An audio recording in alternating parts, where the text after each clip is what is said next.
Olá, boa tarde a todos. Meu nome é Luan Lucas, eu sou aluno da Universidade de Brasília, no curso de Engenharia Mecânica. E hoje venho apresentar uma investigação sobre a influência do número de Prandtl no escoamento e na transferência de calor em cavidades retangulares. A cavidade 2D do problema, ela tem uma altura 2 vezes maior do que a largura e tem diferença de temperatura nas paredes verticais, com a temperatura dimensionalizada na esquerda igual a 1, enquanto na direita igual a 0. As paredes horizontais elas são adiabáticas. Para simulações foram utilizados diferentes parâmetros. E um desses parâmetros foi a variação do número de Rayleigh de 1000, 10.000 e 100.000.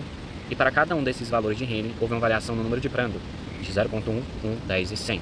Esses valores foram retirados da literatura como representativos de diferentes regimes, tanto de convecção como também de condução. Já no método numérico utilizamos discretização por meio de diferenças finitas e malha defasada. A diferença finita foi utilizada aqui por ela ser simples nesse contexto. Além de ser simples, ela também gera ali uma pressão de segunda ordem, enquanto a malha defasada, de 64 por 128 pontos, foi utilizada para evitar um problema chamado checkerboarding, que é a variação da pressão parecia que está variando em pulos nas células adjacentes e não de forma contínua, o que esse ruído não tem significado físico e acaba ali prejudicando as análises dos resultados, e também por ela acoplar muito bem a velocidade e a pressão, deixando esse sistema de forma mais estável. Aqui também foi utilizado o esquema explícito de projeção. Esse esquema ele consiste primeiro produzir velocidades intermediárias, predizendo elas, e em seguida resolver equação via só para obter uma correção de pressão, que é um potencial. Esse potencial, então, ele é aplicado ali para garantir que o divergente da velocidade seja zero, e aí ele corrige as velocidades intermediárias utilizadas anteriormente. E aí utilizamos isso para integrar a equação da energia, utilizando essas velocidades corrigidas, e depois é repetido esse ciclo até o final. Esse esquema é importante porque ele desacopla tanto a velocidade quanto a pressão, assegurando ali uma incompressibilidade de forma um pouco mais estável. Também utilizamos ali uma implementação de Python, NumPy, Matplotlib e Numba. A aceleração com Numba foi muito importante porque ela permite uma simulação mais próxima ali daquelas linguagens mais compiladas, então acabou economizando bastante tempo. E o pós-processamento foi o cálculo tanto das isotermas quanto da função corrente e da vorticidade ali apresentadas posteriormente. Como o esquema é explícito, a gente tem dois limites principais, um primeiro advectivo e outro difusivo viscoso. O advectivo, o ΔT tem que ser menor que ΔX, para evitar ali que a informação salte mais de uma célula na malha. E o difusivo viscoso, que é esse que está apresentado aí, que é chamado de análise de von Neumann ou critério de estabilidade de Fourier. Ele analisa a estabilidade da sua simulação ali pelo método de diferenças finitas. Então ele é muito importante ali para que você tenha uma otimização da sua simulação e dos resultados. Os valores apresentados estão aí na tabela, foram esses, os valores chegados por meio aí da análise de von Neumann. E utilizamos valores um pouco menores para Prandtl igual a 1, a fim ali de trazer um limite de segurança e um melhor controle dos erros. Esse 0,25 ele é um fator que traz margem extra contra os ruídos numéricos. Já na análise de validação do Nusselt médio, a fim de validar o código mesmo, pegamos ali Nusselts de diversos trabalhos, como por exemplo do Marktus, do Pericles, de Vals, de Vries, do Fusege et al., do Baracus et al. E da Cisnec 2017, que é um trabalho de graduação, e fizemos uma média desses valores e analisamos em relação ao Nusselt obtido pelo código utilizado. Como pode ver, o erro maior foi de 1.12. Como esses erros relativos são muito pequenos, eles acabam confirmando muito bem o código numérico. Já para validação da malha, utilizamos aí Rayleigh de 10 a quarta e Prandtl de 0,71, que também foi utilizado, Prandtl de 0,71, no método para análise do método numérico utilizado. E aqui variamos uma malha de 64 por 128, de 128 por 256, 256 por 512. A diferença relativa foi muito pequena, foi menor que 0,1%. Então isso mostra ali que existe uma convergência espacial da malha, já que esses resultados não dependem do tamanho da célula. Agora aqui vamos para a análise dos resultados. Primeiros resultados para Rayleigh igual a 1000, a análise da função corrente. Como pode ser visto ali quando o Prandtl igual a 0,1, a gente tem uma célula ampla, máxima, E essa célula está ali em torno de 0,21, o que gera ali para a gente uma ideia de uma convecção dominante. Já para Prandtl igual a 1, a gente já tem uma compactação dessa convecção, dessa circulação. E aí a gente tem uma função corrente máxima ali de 0,065. E aí aqui já pode-se dizer que há um equilíbrio entre a advecção e a viscosidade. Já para Prandtl igual a 10 e 100, a difusão ela domina totalmente, como pode ser visto. Há uma redução dessa célula e a viscosidade ela acaba por bloquear essa circulação. Já aqui no contexto de temperatura, a gente tem ali uma forte curva convectiva para Prandtl igual a 0,1 e uma camada térmica bem mais espessa, com o empuxo acabando espalhando esse calor. Já para Prandtl igual a 1, a gente tem uma mistura um pouco mais eficiente, as isotermas são um pouco menos deformadas ali, mas bem parecidas ainda, e uma transferência ali que talvez pudesse ser considerada como sendo ótima. Já para Prandtl maior que 10, né, então Prandtl 10 e 100 praticamente, a gente tem ali uma condução térmica dominante, né, com as isotérmicas praticamente verticais, principalmente com Prandtl igual a 100, e essa difusão acaba limitando a penetração ali. Já aqui no contexto de vorticidade, ainda para Rayleigh igual a 1000, temos duas imagens ali mais importantes, o Prandtl igual a 0,1, onde pode-se perceber ali que a vorticidade máxima está ali por ordem de 9,1, e aí isso gera uma camada limite hidrodinâmica muito fina, a camada limite hidrodinâmica aqui é bem fina.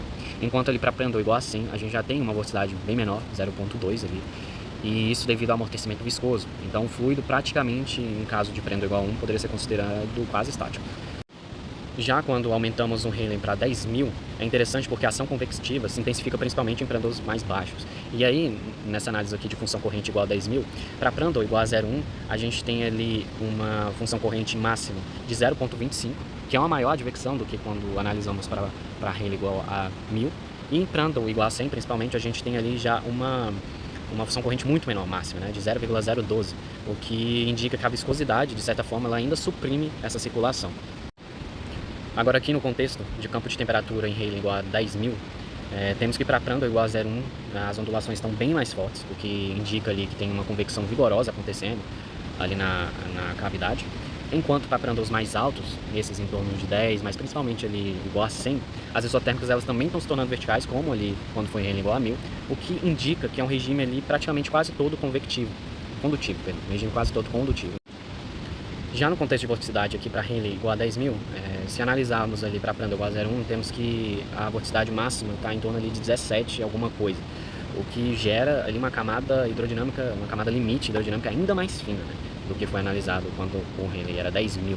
Já para Prandtl igual a 100, está ali em torno da vorticidade de 0,4 alguma coisa, e mostra muito claramente que esses gradientes estão sendo suavizados de certa forma ali pela viscosidade.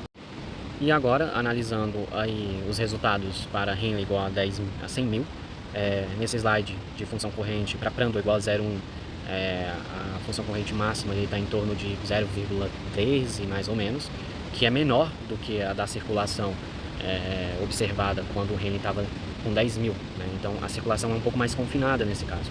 Para Prandtl igual a 100, a gente tem uma função corrente máxima muito pequena mesmo, o que mostra totalmente como a viscosidade ela domina esse regime de maneira completa. Já em relação ao campo de temperatura, ainda no contexto de Rayleigh igual a 100.000, temos ali Prandtl 0,1, umas ondulações muito pronunciadas, principalmente ali no centro da cavidade, e não tanto ali nas extremidades, como já foi mostrado. Aqui não demonstra uma convecção geral na cavidade, mas uma convecção um pouco mais localizada ali no centro. Para Prandtl igual a 1, a gente ainda tem essas isotermas no centro ali, curvas, meio onduladas, mas já se percebe que ele já está caminhando ali para um balanço bom entre tanto a advecção como também a difusão. Já para Prandtl igual a 10, a gente já tem um problema, Prandtl maior que 10 igual a 100, né? Que as isotérmicas, elas novamente elas estão se tornando ali de certo modo vertical. Em Prandtl igual a 10 não tem essa visualização tão definitiva, mas já começa a perceber que esse regime já está se tornando condutivo e ele se torna bem visivelmente desta forma, ali com Prandtl igual a 100, com as isotérmicas caminhando bem rapidamente ali, num contexto mais vertical. Por fim, para finalizar a análise de vorticidade em Rayleigh igual a 100.000, temos ali, para Prandtl igual a 0,1, uma vorticidade máxima em torno ali de 24, o que é maior do que Rayleigh 10 a quarta e Rayleigh 10 a terceira. Isso mostra que a partir do momento que aumentamos Rayleigh, a gente diminui drasticamente a camada hidrodinâmica limite. Então assim, a espessura da camada aqui é ultra fina em Reynolds mais altos, né? E aí, analisando para Prandtl igual a 100, também percebe-se ali que a vorticidade máxima é em torno de 0,8 alguma coisa, o que mostra, assim como o Prandtl igual a 10 a quarta, que a viscosidade ainda está amortecendo a vorticidade. Então a gente não teve ali uma ausência da viscosidade em amortecer a vorticidade. Aqui também é interessante observar o número de Nusselt médio, como ele varia com a variação tanto do Rayleigh como também do Prandtl, né? É possível perceber por essa tabela aqui todos os resultados para as diferentes análises e como o Nusselt ele cresce principalmente com o aumento do Rayleigh, né? O Nusselt ele vai crescendo ali com o aumento do Rayleigh. Se a gente pegar, por exemplo, para Prandtl igual a 0,1, a gente tem 1,16 para Rayleigh igual a 1000 e 3,93 para Rayleigh igual a 100.000.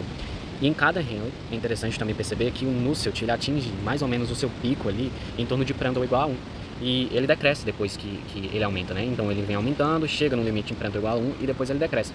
Isso ocorre principalmente porque em Prandtl igual a 1 é onde a gente tem um equilíbrio ótimo, tanto entre a difusão térmica quanto a viscosidade, e aí acaba maximizando esse transporte de calor, e aí o Nusselt ele acaba por aumentar, já que ele é a relação entre convecção e condução. E por fim, apresentando as conclusões, obviamente de maneira um pouco mais resumida, né? Todos os resultados estão presentes ali no artigo, de maneira mais detalhada, mas foi perceptível que existe uma máxima transferência em Prandtl igual a 1 para diferentes valores de Henle, né? Foram variar diferentes valores de Henle e foi percebido que para Prandtl igual a 1 a gente teria os máximos Nusselts ali, então a máxima transferência. Também foi interessante perceber que a lei de potência entre Nusselt e Henle foi respeitada.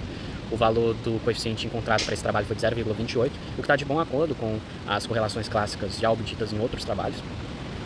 E também analisamos ali os limites, tanto para alto quanto para baixo Prandtl, o que acontece. Para baixo Prandtl a gente percebeu que a advecção ela domina praticamente, a gente tem células um pouco maiores e temos Nusselts ali com valores um pouco mais moderados. Já para Prandtl muitos altos a gente já tem condução dominante, a condução já domina ali a transferência e uma circulação ela é um pouco mais fraca. E aí por fim, a fim talvez de se analisar de maneira um pouco mais aprofundada todas essas questões e ver essas variações de maneira mais perceptível, talvez fazer um estudo sobre uma cavidade 3D pudesse ser interessante ali para a continuidade do trabalho. Mas no todo foi isso, eu agradeço a compreensão de todos e boa tarde.